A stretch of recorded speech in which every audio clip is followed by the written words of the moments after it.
Academy for Social Change presents Loving v. Virginia. The United States government has a long history of laws banning miscegenation, which is marriage or procreation between people of different races. 41 states have had laws in place prohibiting miscegenation.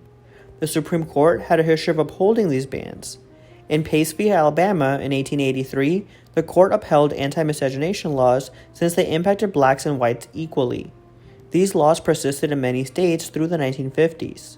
Virginia banned miscegenation in their Act to Preserve Racial Integrity in 1924. If a person violated the law, they could serve 1 to 5 years in prison. In 1958, Richard Loving, a white construction worker, and Mildred Jeter, an African American and Native American woman, decided to marry.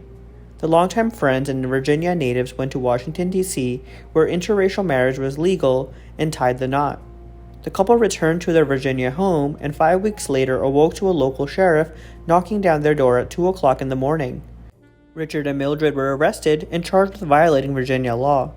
The two pled guilty and were first sentenced to a year in prison. However, the judge then allowed them not to serve time if they agreed to leave Virginia for 25 years. The couple moved to D.C. and raised 3 kids together in exile. However, Mildred and Richard wanted to return to Virginia, the state they viewed as home. Mildred wrote the United States Attorney General at the time, Robert F. Kennedy, and asked for legal assistance.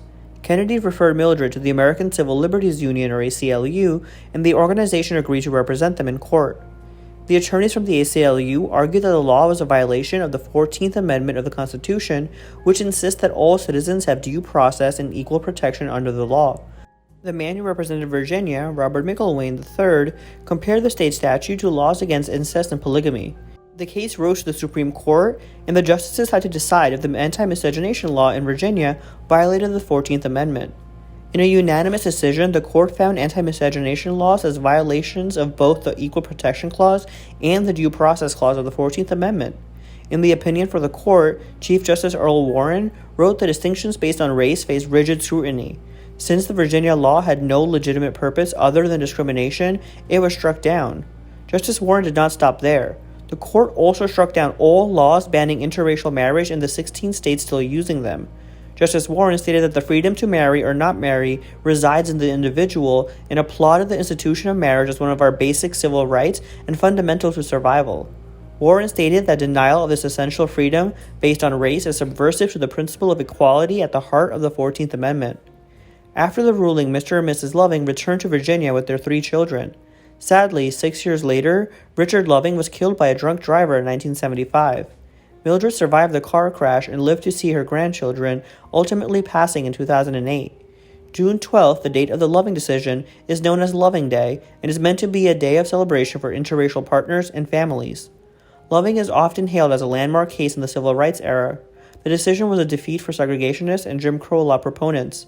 However, some states did not change their laws quickly.